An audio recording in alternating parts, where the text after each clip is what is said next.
बच्चों, आज मैं आप लोगों को सुनाने जा रहा हूँ सच्चे और ईमानदार किसान की कहानी।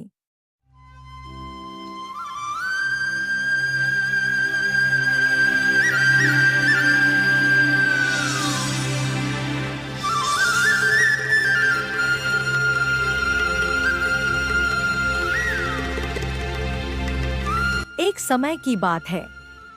एक छोटे से गांव में रामू नाम का एक गरीब और ईमानदार किसान रहता था।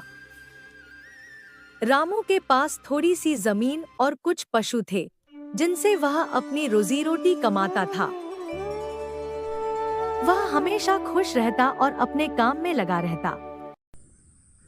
एक दिन जब रामू अपने खेत में काम कर रहा था, तो उसने देखा कि उसका फावड़ा किसी सख्त चीज से टकराया। उसने जमीन खोदकर देखा तो उसे एक छोटा सा चमकता हुआ बर्तन मिला। रामू ने बर्तन को उठाया और उसमें झांका तो उसे एक चमकता हुआ हीरा दिखाई दिया।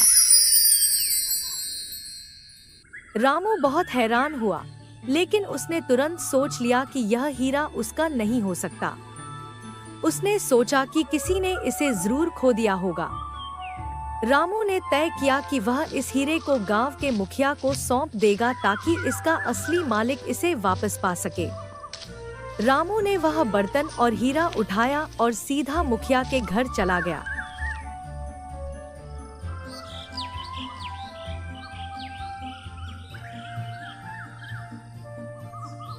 क्या बात है रामू, तुम कुछ परेशान लग रहे हो? रामू ने कहा, मुखिया जी, मुझे आज अपने खेत में यह बर्तन और इसमें यह हीरा मिला है। मैं चाहता हूँ कि आप इसे सुरक्षित रखें और उसके असली मालिक को लौटाएं।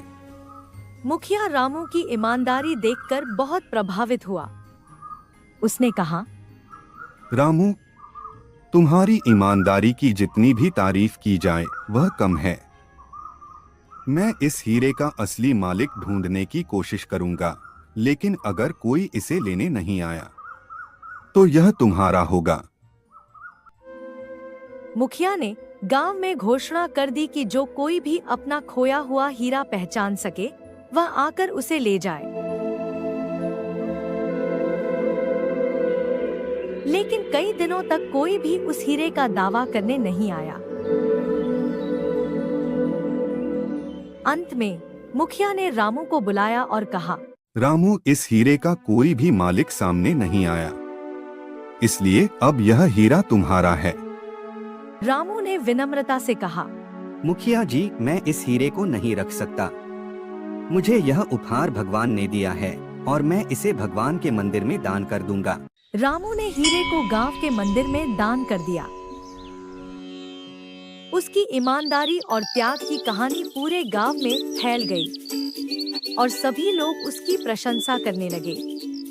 रामू को उसकी ईमानदारी के लिए गांव के लोग बहुत प्यार करने लगे और उसका जीवन सुख और समृद्धि से भर गया। तो यह थी आज की कहानी। अगर ऐसे ही और कहानी के लिए लाइक और सब्सक्राइब करना ना भूलें।